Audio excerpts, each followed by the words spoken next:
1889년 3월 28일 뉴욕 맨해튼 한 노부인의 장례식이 조용히 치러지고 있었습니다. 76세 엘리자 데이빗은 록펠러, 그녀의 아들 존 디 록펠러가 목사에게 조용히 부탁합니다. 목사님, 제발 부탁드립니다. 제 어머니를 과부라고 말씀해 주십시오. 목사는 당혹스러운 표정을 지었죠. 엘리자의 남편 윌리엄은 아직 살아있었으니까요. 그 사람은 제 아버지가 아닙니다. 어머니를 평생 고통 속에 살게 만든 사람일 뿐입니다. 어머니가 죽든 말든 관심도 없는 삶이라고요. 그날 장례식장에 남편 윌리엄은 나타나지 않았습니다. 그는 캐나다에서 다른 이름으로 다른 여자와 살고 있었죠. 록펠러는 어머니의 관 앞에 서서 생각했습니다. 어머니가 자신에게 가르쳐준 것들을요. 가난했지만 한 번도 불평하지 않았던 그 모습을, 배신당했지만 신앙을 놓지 않았던 그 믿음을. 여러분, 평생을 가난과 배신 속에서 살았지만 세계에서 가장 부유한 사람의 어머니가 된 여인이 있습니다. 그녀는 단 한 번도 호화로운 삶을 살아본 적이 없었어요. 남편에게 버림받고 재산을 잃고 수치를 견디며 살았죠. 하지만 그녀가 아들에게 가르친 것들, 근면, 절약, 그리고 나눔의 정신은 세상을 바꿨습니다. 존 디 록펠러는 평생 5억 달러 이상을 기부했어요. 오늘날 가치로 수십조 원이 넘는 돈이죠. 시카고 대학교, 록펠러 의학연구소, 그가 세운 기관들이 수백만 명의 생명을 구했습니다. 그 모든 것의 시작이 이 가난한 여인이었습니다. 오늘은 엘리자 데이빗은 록펠러의 이야기입니다. 1813년 9월 12일 뉴욕 케이유가 카운티의 농가에서 엘리자가 태어났습니다. 아버지 존 데이비스는 그 지역에서 제법 성공한 농부였어요. 땅도 150에이커나 가지고 있었고 돈도 꾸어줄 정도로 여유가 있었죠. 당시로선 부유한 편이었습니다. 엘리자는 어릴 적부터 경건한 침례교 가정에서 자랐어요. 교회 성가대에서 노래를 부르고 주일마다 예배를 드리는 게 당연한 삶이었죠. 빨간 머리에 푸른 눈을 가진 활기찬 소녀였습니다. 하지만 1825년 엘리자가 12살 되던 해 그녀의 인생이 완전히 바뀌었습니다. 어느 날 마을에 약장수가 왔어요. 화려한 조끼를 입고 웅변처럼 말을 쏟아내는 사람이었죠. 이 약만 드시면 모든 병이 낫습니다. 엘리자의 어머니 신시아도 그 약을 샀습니다. 그리고 그날 밤 약을 먹고 급사했어요. 엄마! 깨어나세요! 12살 소녀에게는 너무나 가혹한 상실이었습니다. 어머니의 따뜻함도 조언도 위로도 모두 사라졌죠. 언니 메리앤이 엘리자를 키우게 되었지만 어머니의 빈자리는 채워지지 않았어요. 어머니의 조언을 받을 수 없었던 거죠. 그 후로 엘리자는 조용하고 내성적인 아이가 되었습니다. 웃음도 적어지고 말수도 줄었어요. 하지만 한 가지만큼은 더욱 굳건해졌습니다. 바로 신앙이었어요.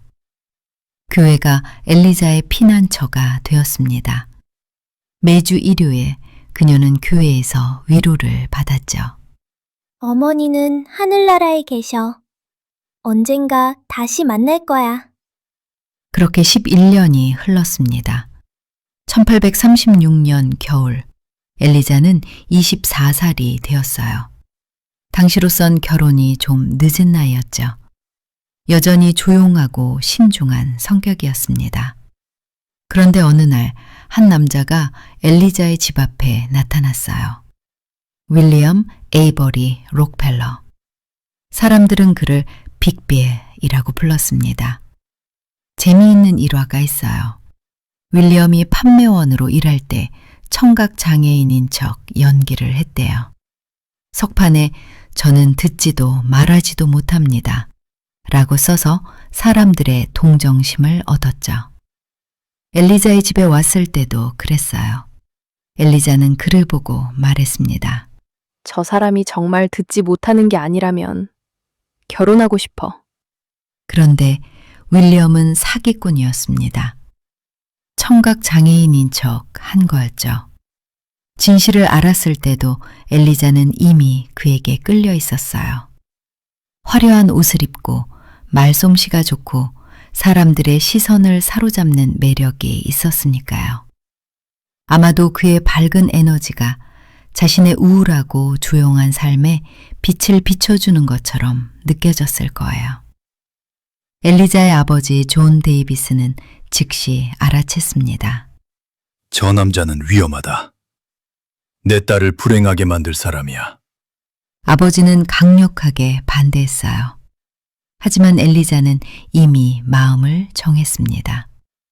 1837년 2월 18일, 엘리자와 윌리엄은 결혼했습니다. 아버지의 반대에도 불구하고요. 마을 사람들은 수군거렸어요. 빌이 엘리자의 지참금 $500 때문에 결혼한 거 아니야?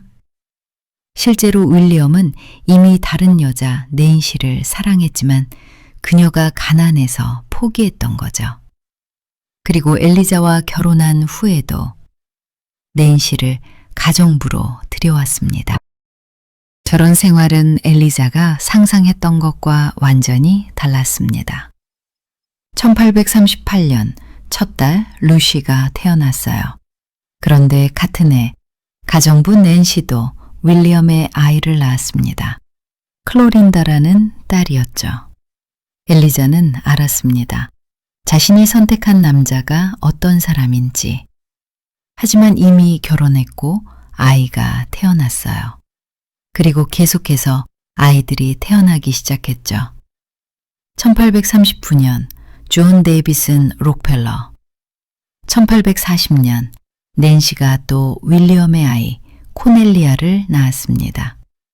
1841년 윌리엄 주니어, 1843년 메리 앤, 1845년 쌍둥이 프랭클린과 프랜시스.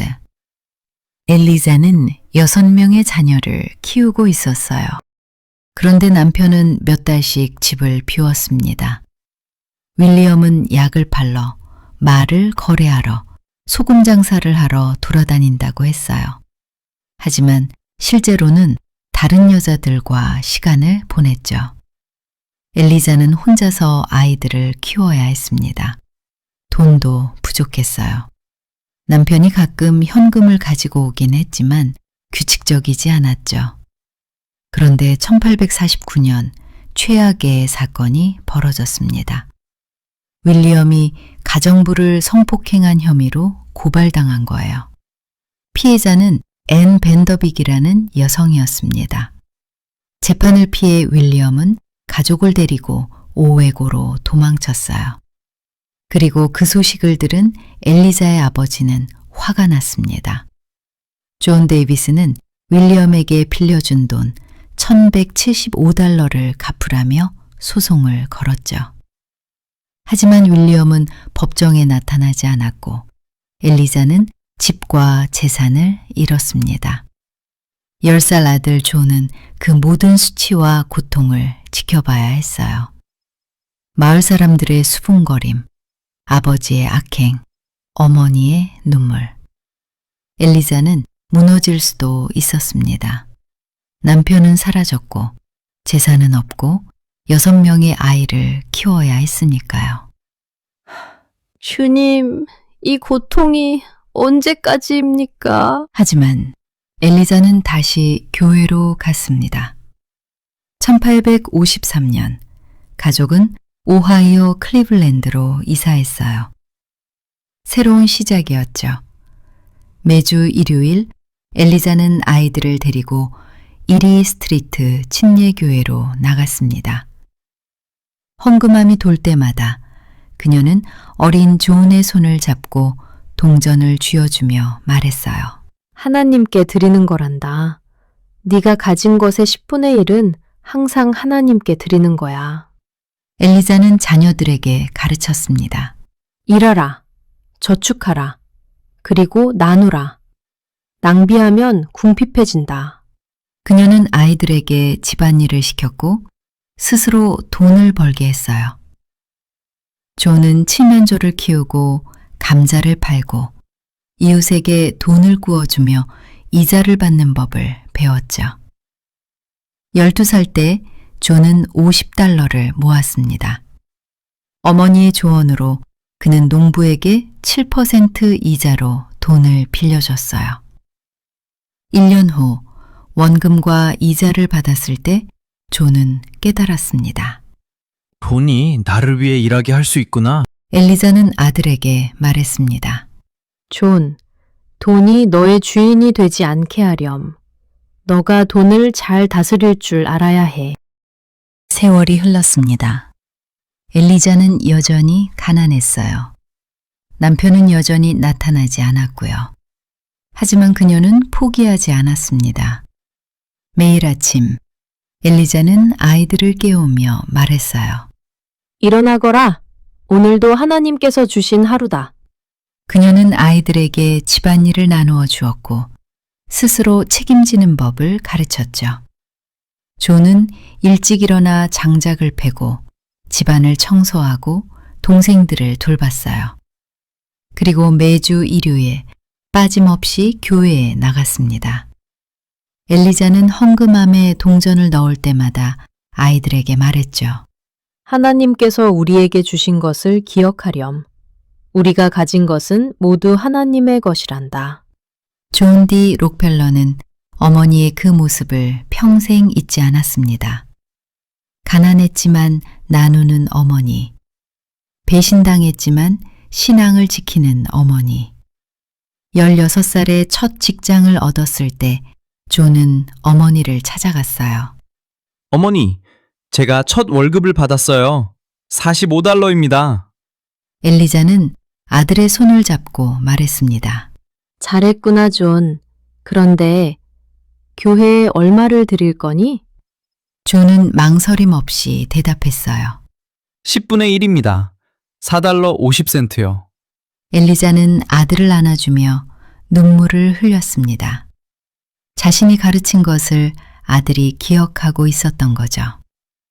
세월이 더 흘렀습니다. 존 디 록펠러는 1870년 스탠더드 오일을 설립했어요. 그리고 미국 석유 산업의 90%를 장악하며 세계 최고의 부자가 되었죠. 부자가 되어서도 그는 어머니의 가르침을 잊지 않았습니다. 록펠러는 매우 절약했어요. 서명을 지우는 것도 시간 낭비라고 생각해서 사람을 고용해 대신 지우게 했을 정도였죠. 식사도 검소하게 했고 옷도 화려하지 않게 입었어요. 하지만 나누는 것에는 아낌없었습니다. 시카고 대학교에 $8,000만 기부했어요. 당시로선 상상할 수 없는 금액이었죠. 록펠러 의학연구소를 세웠고 후쿠엄 퇴치 캠페인에 자금을 댔습니다. 1927년까지 미국 남부에서 후쿠엄이 완전히 사라졌어요. 그는 흑인 여성들을 위한 대학 스펠만 칼리지를 세웠습니다. 아내 로라와 장모의 이름을 딴 대학이었죠. 흑인도 여성도 교육받을 자격이 없다고 여겨지던 시대의 말이에요. 사람들은 물었습니다. 왜 그렇게 많이 기부하십니까? 어머니께서 가르쳐 주셨습니다. 하나님께서 주신 것이니 하나님의 일에 써야 한다고요. 엘리자는 아들의 성공을 보며 조용히 하나님께 감사했어요. 자신이 겪은 고통이 1889년 3월 28일 엘리자는 76세의 나이로 세상을 떠났습니다. 그녀의 장례식에 남편 윌리엄은 오지 않았어요. 96세까지 살았던 그는 1906년까지 이중 생활을 계속했죠. 1908년 신문이 윌리엄의 이중 생활을 폭로했습니다. 록펠러 아버지의 비밀 이중 생활. 하지만 록펠러는 논평을 거부했어요. 그는 평생 아버지를 그 사람이라고 불렀고 어머니를 과부인 어머니라고 불렀습니다. 어머니만이 그의 진짜 부모였으니까요. 엘리자 데이빗은 록펠러. 그녀는 세상에서 가장 부유한 사람의 어머니가 되었지만 평생을 가난과 배신 속에서 살았습니다. 12살에 어머니를 잃었고 24살에 사기꾼과 결혼했죠. 남편은 집에 애인을 데려왔고 이중 생활을 했고 그녀가 죽을 때도 오지 않았습니다. 하지만 그녀는 신앙을 놓지 않았어요. 그녀가 아들에게 가르친 것들, 근면, 절약, 11조, 그리고 나눔의 정신은 역사상 가장 위대한 자선가를 만들어냈습니다. 존 디 록펠러는 평생 5억 달러 이상을 기부했어요. 시카고 대학교를 세웠고 록펠러 의학연구소를 만들었죠. 그가 지원한 의학연구는 수백만 명의 생명을 구했습니다. 아이러니하지 않나요? 엘리자의 어머니를 죽게 만든 것은 약장수의 가짜약이었습니다. 그리고 엘리자의 남편도 가짜약을 팔던 사기꾼이었죠. 하지만 엘리자의 아들은 현대 의학 발전에 가장 큰 기여를 한 사람이 되었습니다. 엘리자는 알았을까요? 자신의 신앙이, 자신의 인내가, 자신의 가르침이 이렇게 세상을 바꿀 줄. 네 자녀를 주님의 교훈과 훈계로 양육하라. 에베소서 6장 4절. 여러분의 신앙은 어떤 유산을 남기고 있나요? 당신이 지금 견디고 있는 그 시련이 혹시 다음 세대를 위한 씨앗은 아닐까요? 엘리자는 평생 고통 속에 살았지만 불평하지 않았습니다. 대신 자녀들에게 신앙을 가르쳤어요. 그 신앙이 세상을 바꿨습니다. 오늘도 누군가는 보이지 않는 곳에서 묵묵히 신앙을 지키고 있을 거예요. 그 신앙이 어떤 열매를 맺을지 아직은 모릅니다. 하지만 하나님은 아십니다. 그리고 때가 되면 반드시 열매를 맺게 하십니다. 오늘 이야기가 여러분께 위로가 되었기를 바랍니다. 혹시 오늘 이야기가 마음에 와 닿으셨다면 댓글로 나눠주세요. 지금 겪고 계신 시련이 있으신가요?